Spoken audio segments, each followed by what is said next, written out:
yango idée la ngana bien compte tenu à makambo mikolo yo soki bino bokoti na ba réseaux sociaux oyoka tanto ba kobenga ba kasaye ba wewa tantôt musu ba kobenga bango ba taliban et tout ça yango na benga ki bango oyo nyonso baza disposer ya koya na etumba oyo ya kopesa valeur na mwana Kasai pour défendre ba intérêt ya espace ya Grand Kasai baya ba signer document oyo kota na cadre ya synergie. Synergie za loko la plateforme ya ba notable na ba association o ba ondi ma vision na biso neto zo kende so tretone ko kumbela makambo na biso comme d'habitude neto sa ela yango na beton su ba Kasai bikale bendan tonku benda ba jonvo benda ba jiswa boalo kako na chisamba chichibita chisamba choko buto tujine bisamba binayi ou espace linguistique nayi bangala ba Congo ba Swahili ni baluba kati tout tout espace Swahili ba fone wa baluba plus au sens large que tout bana babuni ba Yesu fier yetu tout na yo tout mbisha Nzambi mo mshindu mutu enze mutu bivete bikale bana ba mwena Kasai donc Nzambi wa molo e kale netu ni abamani baluba kava ko tebukalenga le luka yukalenga nujatangana nubandangana mu kaji kono mono toni nu eji chike bakabija chilumbu chiko abumunga chimwaji tu to mu baluba ko mona problème to o ka mo baluba bakolo baluba we to chabulele o ka mo o kulo bwalo o jatu bukalenga mu magas mu luba we to amulele Voilà que tu baluba même appartenance politique même ni mo PPRD ni mo FCC kanyime bo mpinje bo tujine mfumo ji tunga ujimo kale mwana wa chisamba cha yuda kwamba kumuvu même ji tukuna sibalo kumbojira mo to mo même so no bangu critiquer mfumo na yena sho walo kamba ni tubuyike le niveau wa famille jamais ko non sana no ma réseaux sociaux bia ko le contre walo wa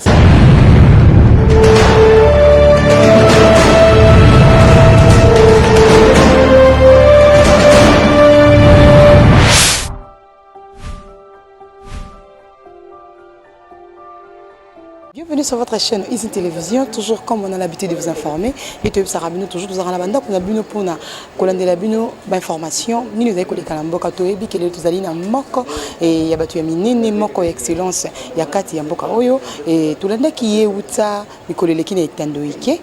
Lolenge kani azali vraiment ko sala pétition na ko sangisa bikolo ko sangisa bakasayen suko to mituni azali ka ko sangisa bakasayen poete ya zali moto ya ngambo wana to lolenge kani to komeka ko sursauter un peu na actualité zali mo mingi to ko lobango te mais to ko lingeza la surprise pour na bino to ya bino son excellence Denis Kambai à qui on dit bonsoir excellence. Bonsoir maman journaliste. Comment la santé malgré après des confinements? Oui la santé par la grâce de Dieu bino mo bo moni nzamba osunga. Tout le monde qui tout est qui n'est pas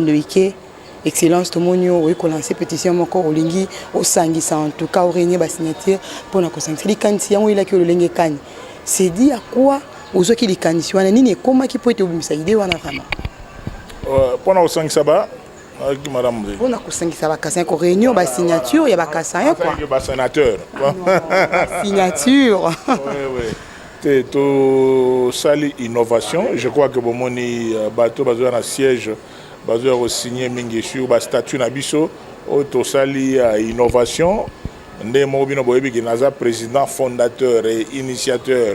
ya Grand Kasai Fondation naza président fondateur initiateur ya Chinu Kongabatu naza président fondateur initiateur ya Grand Kasai Holding na salinga mo déjà ba association ba Grand Kasai déjà moi mingi. Mais à part ngai to na bande ko na biso muso baza na espace à Grand Kasai o baza na ba association na bango pe ya côté ya Sankuru ya côté ya Kasai Oriental côté ya Lomami côté ya Kasai Central côté ya Kasai Chikapa il y a plusieurs associations o sangisa do ba idée ga ya sangisa ba na Kasai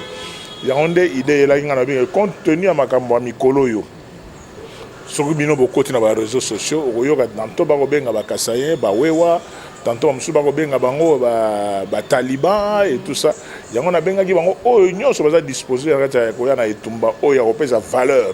na mwana Kasai pour défendre ba intérêt ya espace ya Grand Kasai baya ba signer document oyo kota na cadre ya synergie. Synergie za loko la plateforme ya ba notable na ba association o ba ondi ma vision na biso neto zo kende so tretone ko kumbela makambo na biso comme d'habitude neto sa ela yango yango nde musala to ko sala dans les jours qui viennent to organiser sortie officielle munene na cadre de la synergie ya ba notable association du Grand Kasai to ko nommer pe ba représentant na niveau ya ba province to ko nommer pe bande comme ça na niveau ya diaspora. Mais tout le monde, pourquoi Kaka Kasai ozali na baninga bikolo misusu otoya ko benga bato misusu ba ko tema ba ko bezali tribalisme pona ni yo poni ka Kasai po ozali moko na kati na bango oponi biloko mikolo teke osangisa mwa bikolo mozui kaka o sélectionner Kasai na kati ya bikolo ebele te eza tribalisme te ezali nde leadership to lancer par rapport à 4 espaces linguistiques ya mboka na biso oyebi ke no il y a quelque temps obiso to salaki déjà association na biso moko oyo totiaki ke totali bandeko na biso espace congophone espace swahilophone espace lubaphone na espace lingalophone omoni avec ba José ba Didier Kabela na niveau espace lingalophone tona kati ya organisation wana na espace swahilophone tozana bandeko lokola ba mbuyu na ba mususu o baza déjà na ba ndeko na biso mususu ba na espace lubaphone biso mo to la kati bandeko Okito secrétaire général ya sport cadre ça déjà mais na cadre on a c'est important que non les 4 espaces est s'organiser même si toujours s'organiser awa lobi to kutana espace congophone to kutana espace swahilophone na espace lingalophone avec ces 4 espaces on a ndé composé les grands Congo. C'est ça ma canissio aux années. Tout le monde m'a canissé en hypocrisie de maman journaliste. Tout ça la hypocrisie parce que même Jésus, fils de Dieu,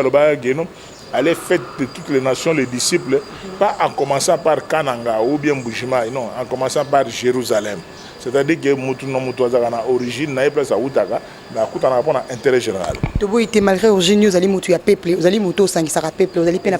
à parti politique, au comment on a été au quota et qu'on qui endommagé quelque chose, moi ma kamususu, pour battre ko rapprocher au comme que non té toboy, y parti politique na sangi sobe bande ko na bango ba taliban, nde ba meka ko benga bino. Basangiso be bango na bango bataliba siko zo mo teke wana ko misunga mo ko misa topemeno malobani ko benga na ba o wana bakobanga ko pusa na pe na pono ko loba ite uzali ya solo taliba te ngana lingende ba kima ba pusa na te na lingende ba kima vraiment ba continuer ko kima ba pusa na te parce que ba o baza déjà vacciné na tangelo bangoti na za na ndeko na nga moninga na nga ya lisano lokola comment on appelle notre ami c'est qui Didier Kabela. Didier Kabela a recouvert la structure baroba Équateur en marche. Équateur en marche est relaxé Bangala nyonso makamundenge zali. C'est ça ce qui est déjà très important. 2. Na espace président Logola Mbuyu. Président Mbuyu ba recouvert la Swahili. Donc ba ebi déjà réalité makamundenge zali. Na espace ne Congo, tozana ba tantumei. Donc structure wana eza déjà. O ngana ko sa les age bango va comprendre que on va continuer kolala va continuer ko sala musala to bandaki na bango to ko s'organiser ba dans espace linguistique na bango dans les jours qui viennent to ya ko kuta na sous poto sola parce que structure est là déjà tu vu que kolobaki non moi mituna na biso ngo ko kitaka na sika wana parce que tout ça peut-être éclaircissement ba to bazo kolanda biso ba ko yebate to ko zo liboki ya cash o eza non structuré te to ko zo bande ko na biso FCC non tant boko ko vanisa na eloko wana te boko simba ka ba étape mususu bo mo te boko kotaka bulu yeke na mitu ya ba peuple congolais. Merci beaucoup maman journaliste na bandi que mikolo ezali question d'actualité ezali o solaki na mwana leki na nga Peter Chani nde bato bako tunanga makambo tamzu na politique na o ezali association o bato so baye awa na niveau na biso ya base ya Grand Kasai bato ala muka bazana kati bato ya FCC bazana kati bato ya cash bazana kati.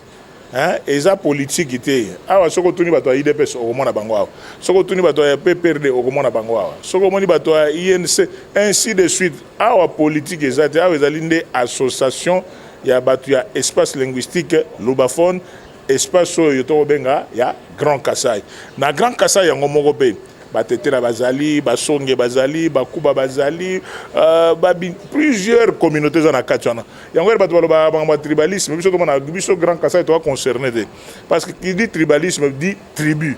mais biso to na ba multitude de dizaines et dizaines de centaines et de centaines de tribus moyen to la tribaliste exact parce que obenga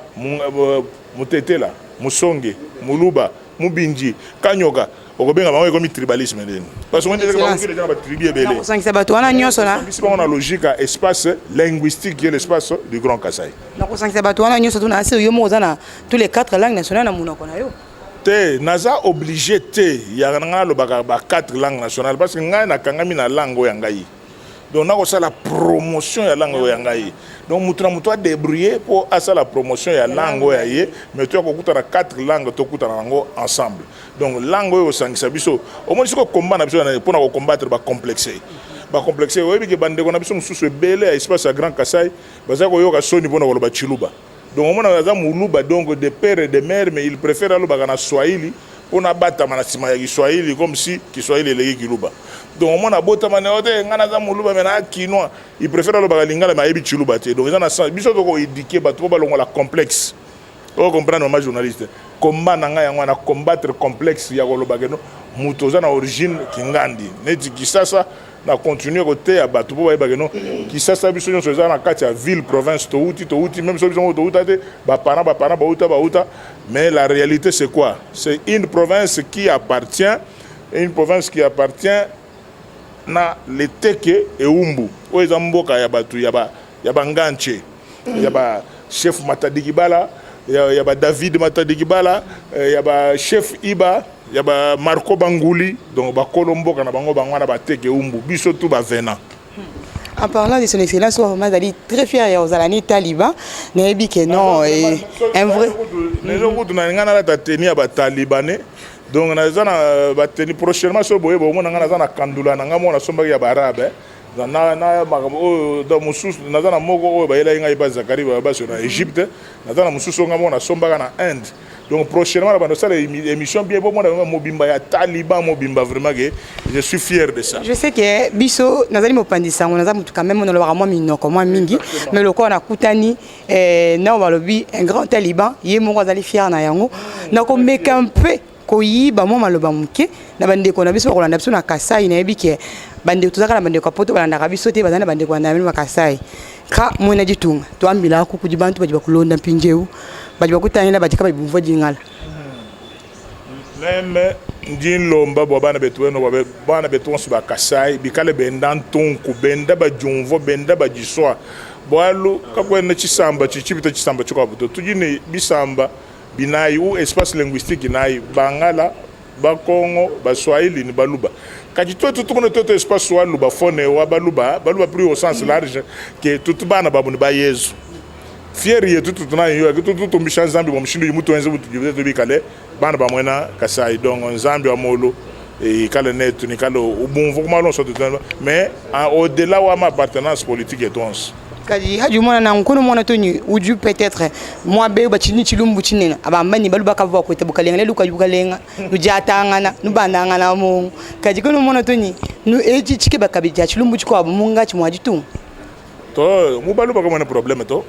uka mu baluba bakulo baluba we to chabulele uka mu okulo bwalu ujatu bukalenga magas muluba we to amulele Bon, ku dibalu bunyo même ujuma même appartenance politique même ni mu PPRD ni mu FCC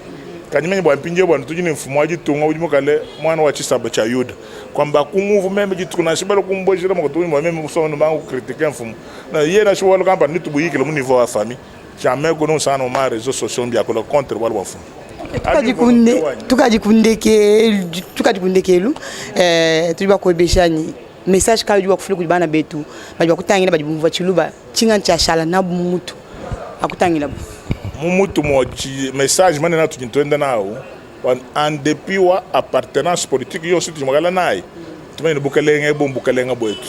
mwana wa chisamba cha yuda ujikumutu kwa jitunga to bons ni baji mu FCC ni baji mu cash ni baji mu lamuka tukala yono waja watangira kwenu tujitoenza politique munga la tanchabusho kayi tukala bani bwane wetu donc tu m'as comment tu vas. Merci beaucoup, je sais que vous étiez là nombreux. Nous sommes presque à la fin de notre tranche. Quand nous te savons nous allons pas prendre ça. Vous avez pas le minoko ebele, mais tu dis que le baramon de la fin t'es qu'à ces alliés mots de revoir et puis mots de réconfort. Oh excellence, à couper ça na baïba kolande liboso ya baïtan de nabiso pe bakolande na chaîne nabiso. Et on a te conseiller excellence, ce que vous allez na momo ya réconfort, message moro clé pour le peuple congolais d'aller kolanda. Peuple congolais au Golanda biso bo moni ba mama ba so surprise vraiment ba ko biso en pleine réunion na siège na biso à Grand Kasai lingelo bageno bandeko ya espace ya Sankuru espace ya Lomami espace ya Kasai oriental espace ya Kasai central espace ya Kasai tout court toutes tendances confondues parce que elingi na zobeta sete na likambo na ke o ezali association apolitique mais ils ont gêné biso te poto lo bagake to même na ndeko na biso o ezali président de la République parce que wana ezali honneur grâce à Nzambe ninga commissaire biso que non tous à la peine o ba tozali ko lo bateko ata à l'époque même bambula na mbula que jamais espace wana ko diriger grâce à Dieu tozu yango donc to mingi to yeba ko sala musala to ko sala na ndenge ya kimia biso to s'organiser au niveau espace à Grand Kassai dans les jours qui viennent bon on a une grande réunion à tenir parce que bah point focal baza déjà pour un espace congophone Batantumei Bazali, espace lingalophone, Badide Kabera Bazali, espace swahilophone, Bambouyo Bazali na Baokito, Toko Koutana dans les jours qui viennent pour nous recevoir le solo à Grand Congo. Merci beaucoup et de ma fidèle des spectateurs. Il y a Izine Télévision, on a vu que vous avez belé, vous avez solo Kolanda, vous l'avez excellent, c'est qui vraiment clair. N'a on a été limité, tout bas qui s'appelle mon autopé Philippine à Malobana, et poté yemoko, à le bagel bossé à micro. On a vu mingi maintenant mingi, mon papa chéri, mon papa d'amour, Cléo Caléo. Pourquoi oublier maman d'elle, moi dit mon maman d'amour, on y combat le papa de Franel et je vous aime. Abonnez-vous massivement.